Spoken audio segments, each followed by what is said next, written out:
Ladies and gentlemen, Kocosports.com proudly presents Wrestle AM. That's right, it's half wrestling show, half morning show, pretty much all BS. And of course, you got the sexiest man on all of Internet Wrestling Radio. That's right, Boom Boom here, shaking the room live from the RVK, talking about Richmond, Virginia. Well, another Smackdown is in the books. And what can I say? We got some bad news for Daniel Bryan. Ending on a little bit of a cliffhanger here in the follow-up to WrestleMania, or follow-up from WrestleMania, I should say. But before I get ahead of myself and jump into this review, well, I'm going to ask the question that we always ask at the beginning of every review, and this: what did you think about tonight's show? Was it a win? Was it a loss? Or was it a tie? What do you give it? Put down here in the comment section what you're thinking.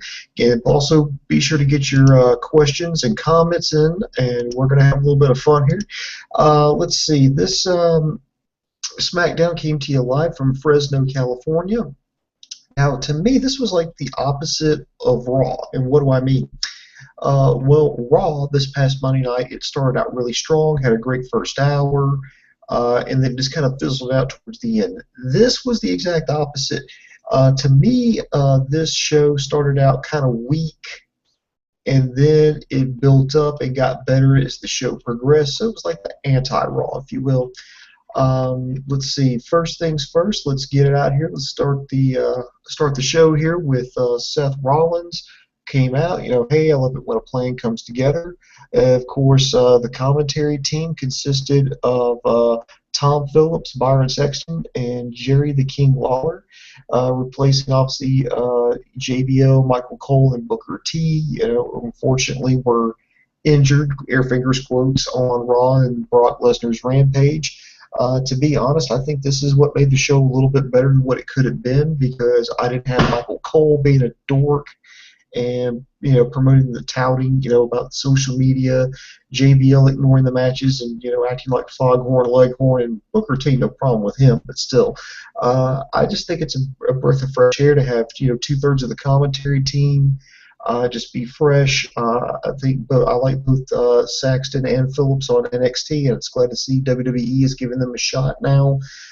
It's looking like maybe they're going to do some shake up on the commentary team. I've heard rumors, and I do stress rumors, that, it's looking like they're about to wind down with Jerry Lawler, so maybe they're grooming like a successor there. But anyway, of course, Seth Rollins, comes out flanked by J&J Security, The Big Show, and Kane, talking about how he loves how a plan comes together, obviously bragging about what transpired on Monday Night Raw. Randy Orton interrupts and saying that he didn't get his rematch, and considering he beat Seth Rollins at WrestleMania with a devastating RKO, that he's going to be he should be the #1 contender coming up at Extreme Rules in 4 weeks. To which Kane said, what? Okay. If you can win your match against the Big Show, yeah, maybe we'll consider it. Oh, and that match starts right now. This match, really, I don't even know if I should count it, because as soon as it started, it ended. It just J&J went in, and Kane went in there and started beating up on Randy Orton. It looked like Seth Rollins was about to come in and hit a curb stomp, but Orton went in there and hit, I think, he fought off Jamie Noble and Joey Mercury, delivered an RKO to Kane. It looked like he was about to get the upper hand, and eventually Seth Rollins got the hell out of there. So this is, it works out. It promotes Seth Rollins as the smarmy heel, which is the way he should be presented. And I like how they've kind of written Brock Lesnar off for a little bit. But overall, I wasn't really too shocked by it, but I think it was a decent opening, especially for SmackDown. Next, we had a little bit of a Divas action here. We had Naomi taking on Natalya. And to be honest, maybe this whole give Divas chance thing is, maybe they're going to do something with it here. It wasn't a long match. It was like 2 minutes. But it was better than your average Divas match. They had a nice little exchange with some drop kicks, but there was like some kind of variations of the abdominal stretch that they tried. Um, there was a reversal of the sharpshooter. And then Naomi, I guess I don't know, I really hope that this is her new finishing maneuver. I like it so much better than the rear view. She put Natty in some like a head scissors and then just slammed her head forward into the mat and got the pin. I like that so much better than the rear view because this maneuver looks a lot more devastating. It looked like it could actually knock somebody out or finish them off or incapacitate them long enough to get a 3 count, more so than just, hey, I'm going to throw you off the rope so you run into my ass. You know, the only person that should be running into Naomi's ass is her husband, and that's for different reasons outside of wrestling, if you know what I mean. And I think you do. So let's not think about it no more. But seriously, I really, I wish they would explain more about why Natalya is kind of like doing this heel turn. It's like she was a good guy, but she's standing by her husband, Tyson Kidd, and Tyson Kidd's a heel, so now it's just like, fuck it, she's a heel by association, so let's just have her do the heel role. And it was never really explained. They really haven't done anything, at least nothing that I've seen. It's just she's a heel because, fuck it, she hangs out with some bad guys, so therefore she's a bad guy too. But it's looking like they're going to push Naomi to be the new number one contender for against Nikki Bella. You know, I'm not necessarily opposed to this. In fact, I actually kind of support that idea to see someone new, you know, in the Divas division. But if we're going to go by kayfabe, go by storyline, you got to think that at least AJ and Paige are at least in contention because of the win at WrestleMania. Let's see here. We're going to go back out to the ring. Here we had The Miz versus RTruth. Again, this match again was incredibly short. I know why they did it. I mean, they were talking about they put these guys in the ring just so they could talk about, hey, these guys were in the or at least RTruth was in the Intercontinental title ladder match, and Miz was in the Andre the Giant Memorial Battle Royal, and they were talking about the turn. Mizdow finally turned on Miz, got sick of the abuse, and eliminated the Miz.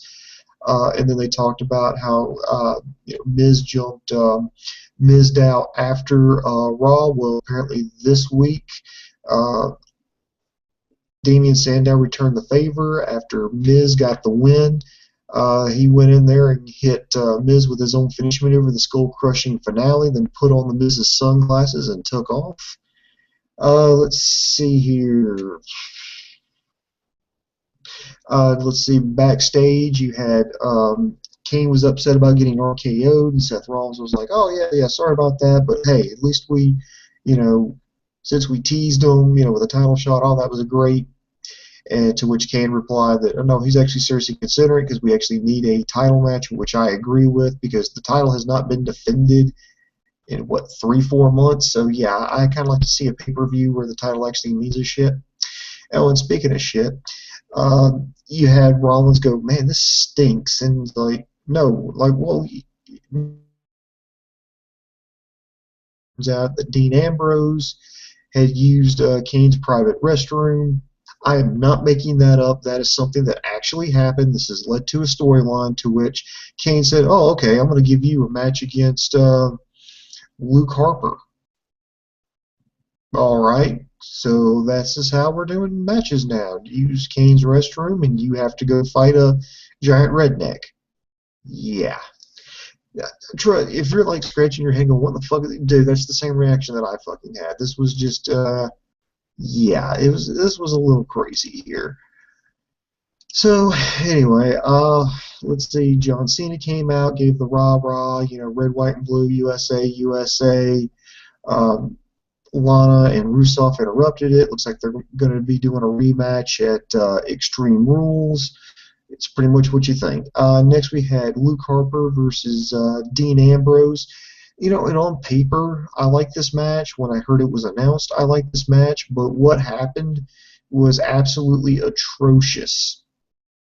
The reason I say that is yeah, they mentioned that Luke Harper powerbombed Dean Ambrose, through that ladder at Mania. It was a good, good spot. People were generally, concerned for Ambrose's well-being after that maneuver. These two started tying it up, going back and forth. Ambrose got thrown into the timekeeper's table. Then Harper disassembled the announce table, then put Ambrose got power bombed.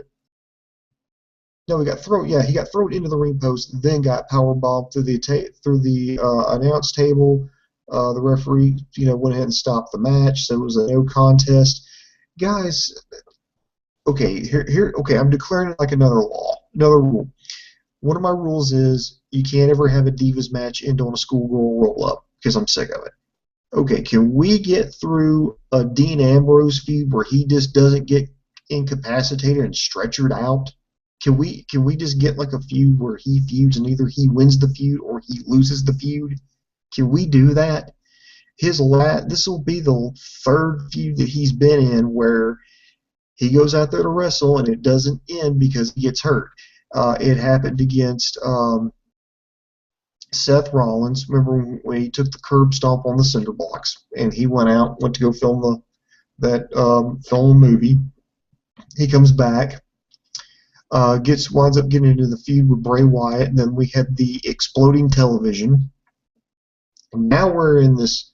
I guess it seems like they're going to set up a feud here between him and Luke Harper, and now he gets stretchered out not stretchered out. He gets carried out rather, helped out by EMTs after getting powerbombed through a table by Luke Harper. I know this is just SmackDown, and I know maybe I'm looking a little too much into it, but is that too much? I mean, seriously, is that way too fucking much to ask? Is to have Dean Ambrose, have like a feud, have a series of matches in this feud, and either he comes out on top or comes out on bottom, but just have a clean ending. That's all I want.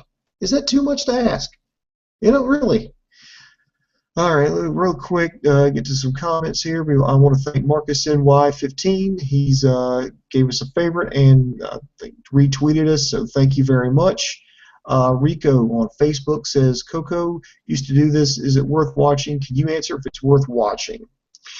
Well, that's the whole purpose of the review is you listen to what I have to say and then you determine from there, Rico, if it's your cup of tea or not. Me personally, I would probably say skip the first hour and go directly to the second hour, because as bad as the Luke Harper Dean Ambrose match, well, not bad. It was just I was disappointed by the ending. I still think it was good for what we got, and I'm hoping that this is a decent follow-up. But I'm starting to get frustrated that Dean Ambrose can't get a fair shake. That's what I'm upset about. Next, here's another thing that happened. I think they're setting up for a heel run with New Day, because you had the primetime players making fun of everybody. They made fun of Big E for being so sweaty. Then they made fun of Kofi Kingston's sternum, apparently has a sunken chest. And then they made fun of Xavier Woods' afro. If it's nappy, he called his hair nappy. That's a quote. If his hair is nappy, then ain't nobody happy. And they tried to they mocked the New Day chant, and they followed it up with cricket chirps after they said that, and they go, oh, here's something, millions of dollars, and did their little dance. I, for one, don't think that New Day actually sucks. I think the gimmick they got slapped with sucks because it's not natural. It's just so out of character for all three of those gentlemen. It's just ridiculous. Xavier Woods, maybe it needs to be tweaked a little bit, but as far as like Big E and Kofi, I just think it's so far out of left field for their characters. I mean, nobody bought into it. And I don't want people to be, well, they're working you, brother. That was the plan all along, was for them to be presented as good guys. They get booed out of the building, that they turn bad. No, it's the same treatment with Adam Rose. They brought him, same deal. Brought him out, didn't catch on with the fans. Now it's okay. Well, let's fucking turn him heel and see what the fuck happens. I just think it's just, just such a bad stereotype gimmick, because it's like, hey, all black people are like Southern Baptist, right? Yeah, so let's give them kind of like a religious gimmick. You know, have like the choir. We can have them come out and use like TV evangelist talk, and yeah, because black people are totally onto that, right? Not saying WWE's racist, but I'm thinking it very loudly right now. Interested to see where that goes. Big E had kind of addressed the New Day sucks chance on Twitter and says like, yeah, we'll suck it up and we'll vomit it back out. And I'm just like, okay, a little graphic there, Big E, but you got to do something here. Then we came to the main event, Sheamus versus Daniel Bryan. Several things to note here. One, Sheamus had some new intro music, which I'll have to agree with Rob for once. It did sound pretty cool. And then another thing with this, and this is what makes this match a little bit more interesting, is there was some criticism on Sheamus saying he worked a little too recklessly in this match. And after upon learning that, I really started watching the match, trying to see, to be honest, I really didn't do anything like uberly like reckless. I thought him and Daniel Bryan did a good job selling the match. I thought maybe, okay, was it like a botched suplex that happened in the match? I don't think so. I said he wasn't. The criticism was that he wasn't protecting Daniel Bryan enough, and said Sheamus and people who were at the match said that Sheamus worked too recklessly in some spots. And he wound up getting, and Daniel Bryan, that is, wound up getting, he got busted open in this match and had to get, later had to get 7 stitches to close the cut on his forehead. There was blood that was shown. So, you know what, I would say if you want to watch this, skip to the second hour, go to the main event, and check for yourself. I didn't see anything just that, glaringly, like just, at least not from what I could see. I don't know if it was an accident or or maybe Sheamus had a few stiffer shots than normal. His mohawk and what the fuck, I don't know, dreadlocks on his beard or whatever aside. I don't know if I'm really not a huge Sheamus fan. I know Rob likes Sheamus, and actually kind of good because Rob liking he was like the kiss of death for your career. Remember, at one point Rob was a Roman Reigns fan, so we all know how that worked out. So now that he's a fan of Sheamus, I kind of like that. Maybe that means he'll fucking just his popularity will just sink and he'll disappear and go bye-bye. I don't know. Maybe I'm being an asshole. But it was actually, the match itself was pretty good. You had Bad News Barrett join the commentary team. You saw a lot. Eventually it went to the outside. The controversial spot was when Sheamus set up for 10 beats of the Bowery. On the 4th one, Daniel Bryan grabbed his arm, started headbutting him. Now, I'm thinking, just while watching this match, and this is, hopefully you'll watch this match and come back and listen to this and you can see what I'm talking about. The only way I can see Daniel Bryan getting busted open, he wasn't busted open when he was taking the 10 beats of the Bowery. If he was, I mean, he must have just got cut or something and hadn't started to bleed yet. But anyway, he blocked on the 4th beat of the Bowery. He blocked it, grabbed the arm, turned around, started headbutting Sheamus, and they got knocked off the apron down to the floor. And then when he gets back up, you see a trickle of blood go right down the middle of his face. And then Barrett came over and clocked him with the bull hammer. He was out. Sheamus, looks like he was going to pick up Daniel Bryan, but was like, nah, I think I want the easy win, and rolled back in the ring, and the referee counted out Daniel Bryan. It looked, I'd say that bull hammer looked fucking vicious. Way to go to Daniel Bryan for selling that. But looking at this video, and I went back over it about 2 or 3 times. The only thing I can think of that happened is either he must have got cut or something early on in the match, and it just then finally started to bleed. Maybe it opened up a little bit more and started to bleed, or Daniel Bryan botched something on the headbutts when he grabbed his head and started maybe he cut himself. That's because he was bleeding. I thought, well, maybe it was the dive. No, or the bull hammer, maybe the elbow pad, or maybe Barrett did land a solid elbow strike. That's what busted him. But he's not bleeding. He turns around, headsbutts Sheamus, goes down to the ground. As soon as he gets up, he's bleeding. He gets caught with a bull hammer, and then that ends the match. So just by checking it, I really did. I don't know. You know, my best guess would be that Daniel Bryan did it sometime during the headbutt.